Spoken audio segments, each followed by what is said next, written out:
My brothers and sisters, today I address you not merely as a leader, but as a witness to the truths the world chooses to ignore.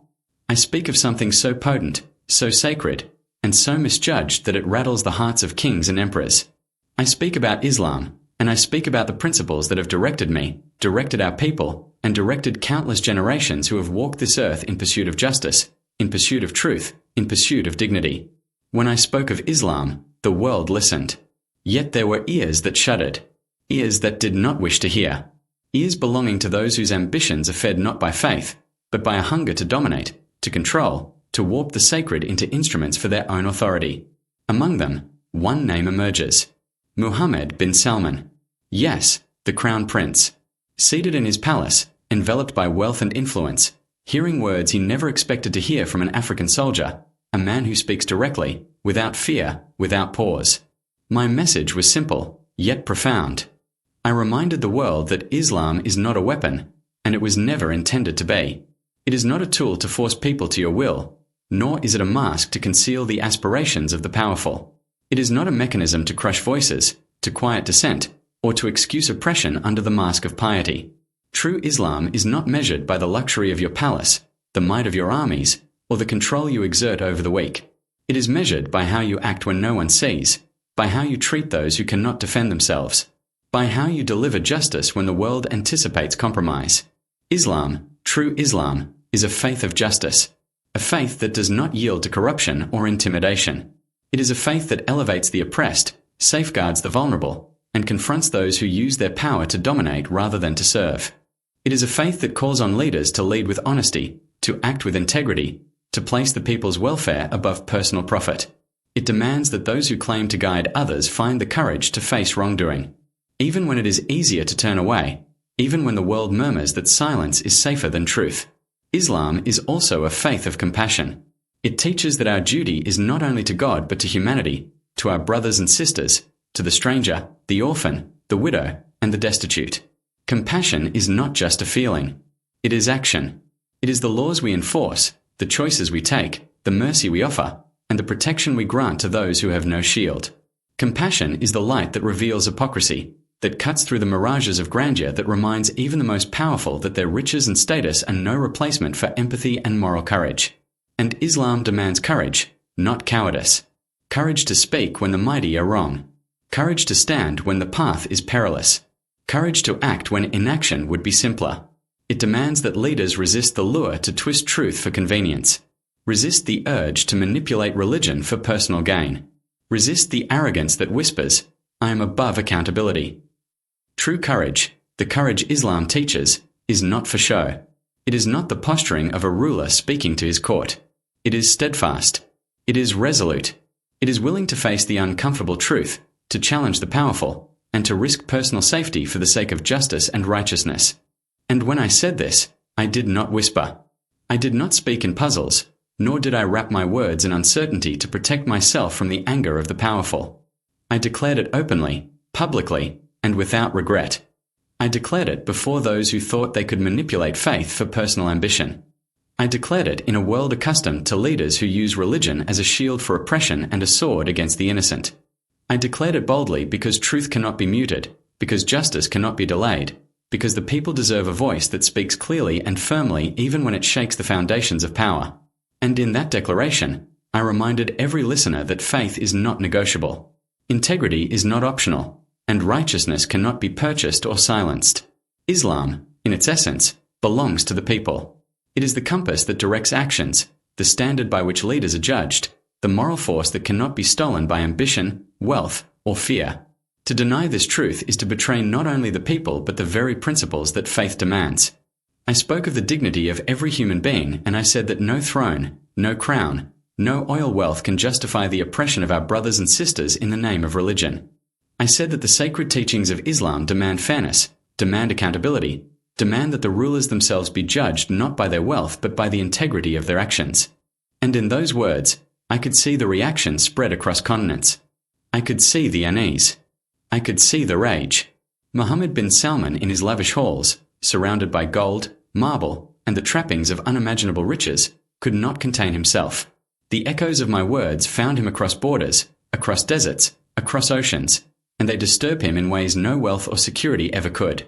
He could not accept that a young African leader, someone he likely saw as insignificant, someone he assumed would yield to global power dynamics, someone he believed would stay silent in the face of injustice, dared to speak plainly, dared to confront the very misuse of religion he had depended on to consolidate influence and control.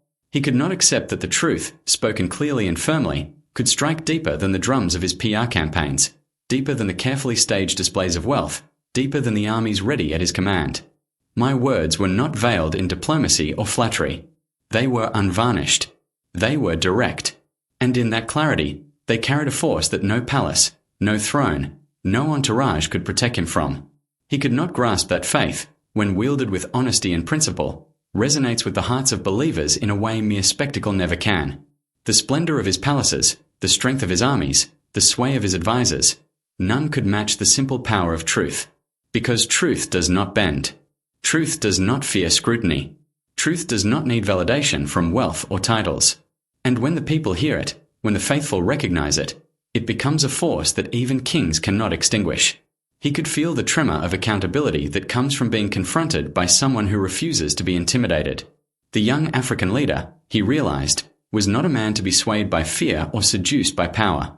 I spoke of justice, of integrity, of the responsibilities that faith demands from those in authority. The fury he felt was not just personal. It was existential, for in those words lay a challenge he could not command, a principle he could not buy, a conviction he could not crush. In that moment, the opulence of his halls seemed hollow, the grandeur of his empire fragile, and the illusions of control that surrounded him as empty as the echo of my voice carrying across borders. And perhaps what disturbed him most was the realization that my words held power where his wealth could not reach. Power over minds, over hearts, over the conscience of those who seek truth. For faith, when spoken of honestly, is stronger than armies. Integrity, when acted upon, is heavier than gold. Justice, when demanded courageously, cannot be contained by walls or guarded by soldiers. Mohammed bin Salman, in his fury, had a choice: to listen, to reflect, to act with the integrity his faith demands, or to recoil, to ignore, to let his anger blind him. History, however, favors those who face truth, not those who try to suppress it. And in that moment, the young African leader, unafraid, principled, unwavering, stood as a reminder that power without accountability is fragile and wealth without righteousness is empty. I told him, and I tell the world again, that Islam is not what is televised. Islam is not the luxurious displays of wealth or the political theatre designed to impress outsiders. Islam is lived in the hearts of the people. Islam is justice in the courts, fairness in governance, compassion for the vulnerable, and courage to confront tyranny wherever it hides. And when I said this, I was speaking not as a critic from afar, but as someone who has walked among the people, seen their struggles, shared their burdens, and heard their prayers echo in the silence of despair. I reminded the world that the Prophet Mohammed, peace be upon him, taught that leadership is responsibility. Leadership is not luxury. Leadership is not self-interest. Leadership is service. And when I spoke of these principles, I was not choosing sides. I was not targeting a single individual. I was speaking truth to power. A power that thinks it can manipulate faith for control. A power that believes it can silence conscience with wealth and influence. I could see the reaction already. Advisers whispering, aides trembling as the words reached the ears of those accustomed to obedience, accustomed to submission, accustomed to bending Islam to serve ambitions rather than people. I did not flinch. I did not step back. I stood firm, knowing that the truth has a way of traveling faster than any army, stronger than any decree, and more enduring than any crown. I said, Islam teaches us to speak against injustice, not to hide it. Islam teaches us to protect the weak, not to exploit them. Islam teaches us to be honest in our dealings, not to manipulate them. And when I said these things, I was not merely making a statement. I was issuing a challenge to those who have misrepresented the faith, a challenge to those who have corrupted it for wealth, a challenge to those who believe that their power makes them beyond accountability. Mohammed bin Salman, I know you heard me. I know you felt that sharp edge of truth cutting through the illusions of comfort that surround you. I know your fury, because the truth does not bow. The truth does not fear palaces. The truth does not recognize oil wealth as a shield against conscience. I reminded him, and I remind all of you, that Islam calls for justice even when it is inconvenient. even when it threatens the comfortable, even when it shakes the foundations of power. Islam calls for accountability even when kings sit on golden thrones and believe themselves untouchable. Islam calls for courage even when the world whispers that silence is safer. And these are not just words. These are actions. These are responsibilities. These are mandates that define the very essence of faith. I spoke of humility. The humility that leaders must possess.